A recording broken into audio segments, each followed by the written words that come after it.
سایډ ته ځکه چې شاعري چې دا د خیالاتو جامه ده، د الفاظو خیالاتو د الفاظو جامه ورکول دا خو سر زموږ نه ښه پوهېږي، موږ خو دونه نه یو، خو زه به تاسو ته صرف یو څلور شعره ووایم خپل. وي د ستا چې اننګو کې څومره سره راښکاره کېږي، د ستا چې اننګو کې څومره سره راښکاره کېږي، زما په سر کې دومره سپین ویښته راښکاره کېږي. اوف الله ډېر ښه. او جانان یې مسافر دی ځکه زړه باندې لاس کېږي، جانان یې مسافر دی ځکه زړه باندې لاس کېږي، چې هسې هم بلې باندې کارغه راښکاره کېږي. واه واه زبردست. جانان یې مسافر دی ځکه زړه باندې لاس کېږي چې هسې هم بلې باندې کارغه راښکاره کېږي. کارغه چې وي ناره وخي نو یو خاص مېلمه وي را روان وي، او ویښته را باندې ځیږ شي رنګ مې سور لکه د اور شي. ویښته را باندې ځیږ شي رنګ مې سور لکه د اور شي، چې چم کې د جانان هغه سپېره راښکاره کېږي.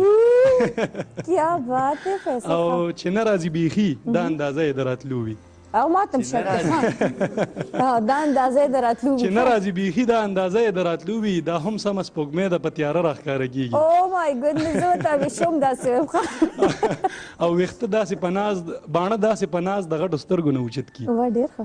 باڼه داسې په ناز د غټو سترګو نه اوچت کړي، سره سترګه چې د نور لکه په غره راښکاره کېږي. او په ټوکو کې مې هسې ترنه دواړه مخه راښکل، زبردست. په ټوکو کې مې هسې ترنه دواړه مخه راښکل، په دې جوړې خفه دی خټک نه راښکاره کېږي. ډېر ښه دي، زبردست. کوچي کوچي زبردست خټک، ډېر زبردست، ډېر زبردست انتخاب.